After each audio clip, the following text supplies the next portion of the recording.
Good evening. My name is Joy Mohaye. Today I'm presenting topic of major depressive disorder and COPD.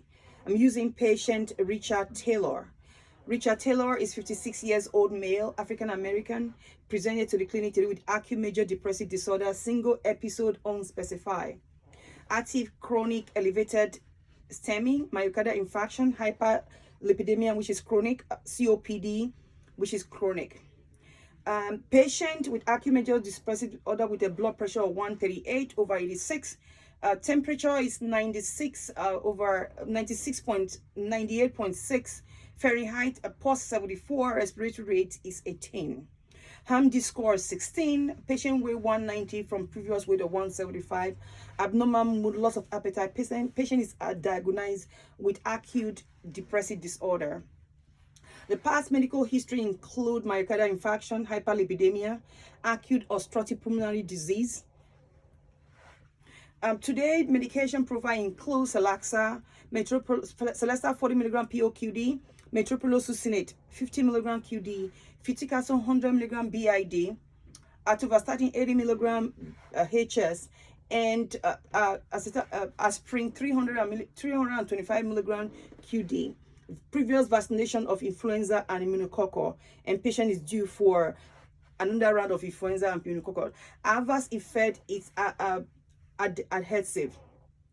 Assessment of disease: depression, a recurrent onset acute major depressive disorder, is uncontrolled. This is subjected by patient indicated depressive symptoms since his heart attack 3 years ago, and has exhibited a depression mood which is consistently for 6 months now. The objective is based on the HAM-D score, and which is 16.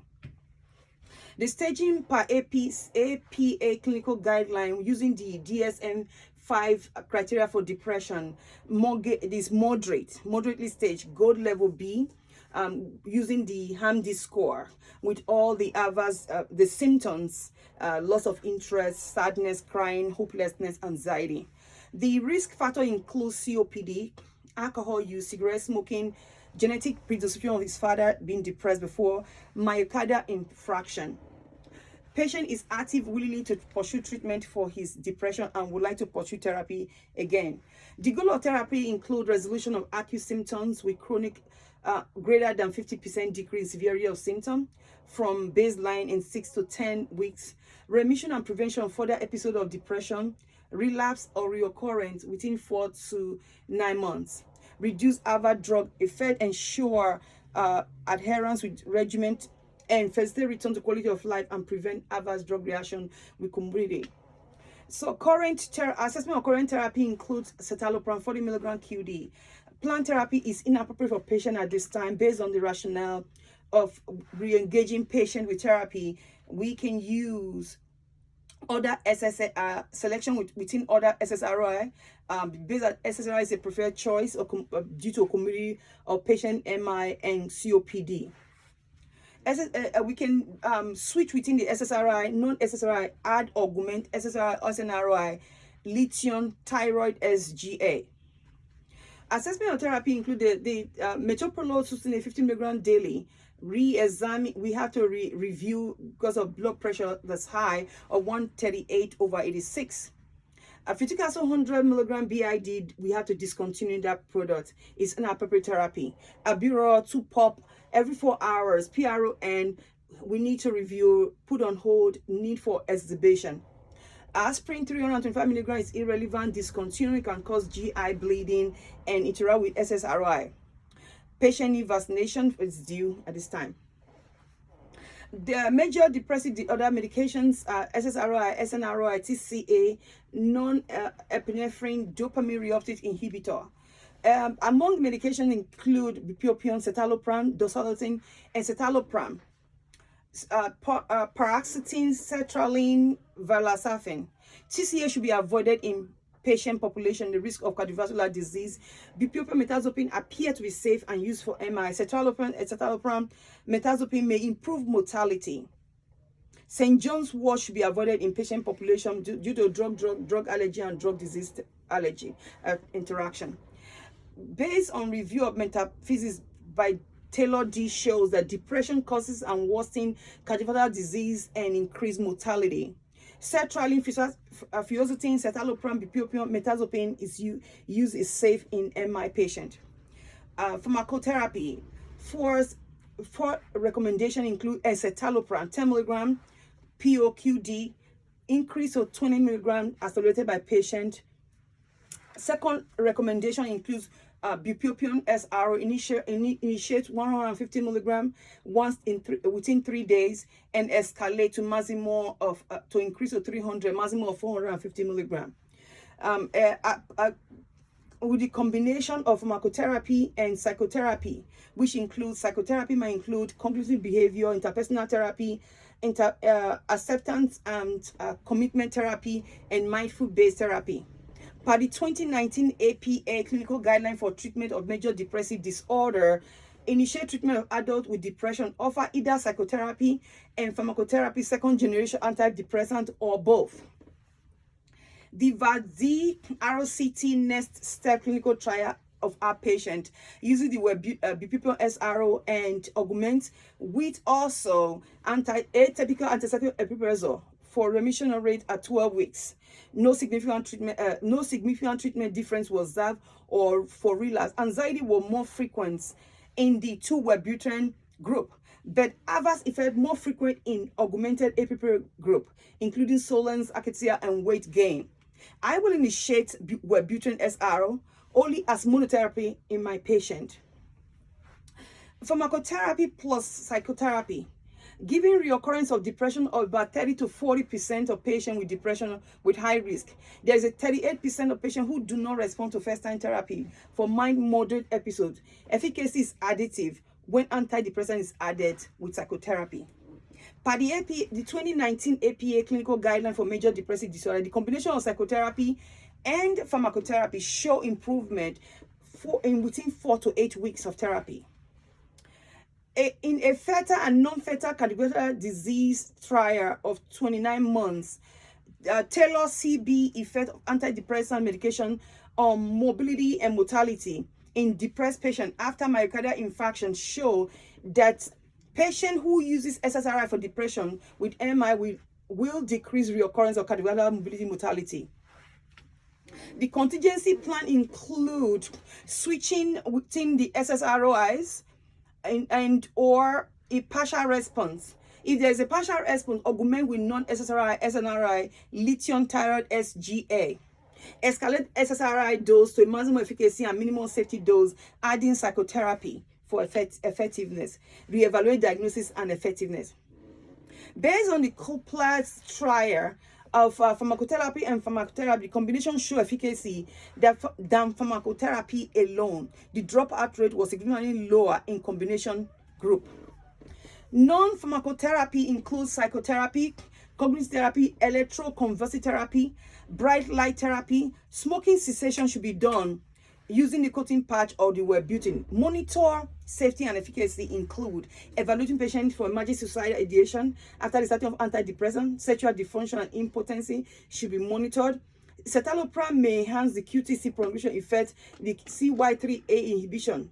Common GI and nausea, vomiting should be monitored, and blood pressure at baseline, periodic diarrhea for clinical worsening of psychiatric disorder should be monitored. Monitor efficacy should be seen within 4 to 8 weeks of therapy. When effectiveness can be reassessed, week 1, 2 to 3, 4 to 8, anxiety, sleep, energy, concentration, mood and hopelessness should be seen reversal. Patient education, social exercise, encourage healthy diet and promote weight loss. Avoid food that cause hypertensive crisis like cheese. Self-care education should be taught. Compliance with all therapy. Any bleeding, notify physician. Take medication as directed. Take missing dose once. Any bleeding, notify physician. Efficacy of citalopram can be seen within a month to 2 months of therapy after initiation. So the chronic active COPD is uncontrolled for the patient with pulmonary disease. Suggesting a patient cough all the time, chest is completely full of phlegm, work on heels or on stay breathless. Activity is limited at home and no energy, dyspnea, chronic cough and sputum production in this patient. objective is due to high protein bond. FEV1/FVC is 0.66. A CAT score of 21 is seen. Staging per the 2018 Gold Clinical Guideline. Moderately active chronic COPD. Go to moderate. An interstitial lung disease is suspected. Dyspnea, cough, sputum. A post-bronchodilator FEV1/FVC ratio is 0.6. FEV1 is less than 60% predicted. CAT score 21, again, group B. Risk factor for extubation includes productive sputum, chronic cough, hepatitis, hypersecretion, comorbidity, history of prior extubation, advanced age, long duration of COPD, history of antibiotics, history of family history, smoking, and dyspnea. Per the Gold Clinical Guideline, fluticasone 100 milligram inhalation is suboptimal. Albuterol 2 pop every 4 hours is for acute extubation, not chronic. Group B patients have more significant symptoms but still at low risk of extubation. So LAMA or LABA is specified per the Gold Guideline. The goal of therapy is to reduce long-term lungs function decline, prevent and treat extubation, reduce hospitalization and mortality, relieve disabling dyspnea, reduce mobility and mortality, improve exercise tolerance and health-related quality of life, avoidance of risk factor. The pharmacotherapy plan for this patient: recommendation 1, discontinue fluticasone 100 milligram, reevaluate albuterol PRN dosage, because it's meant for acute, not chronic use. Initiate either as patient preference, Salmeterol or tiotropium Spiriva, which is 18 microgram once daily, or Salmeterol 1 application, 50 microgram inhalation twice daily. Because LAMA or LABA is specified by the Gold Guideline, combination can be used. Long-acting beta-2 agonists LABA include monotherapy and combination therapy. Combination therapy, Salmeterol, fluticasone, or monotherapy, Salmeterol or Formoterol.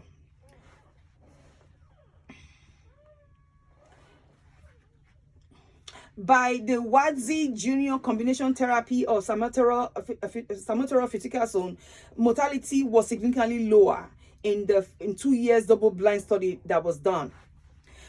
Even with the Gold study, treatment with may be associated with reduced mortality compared with placebo in patients with Gold stage 2 disease by Jenkins CR combination.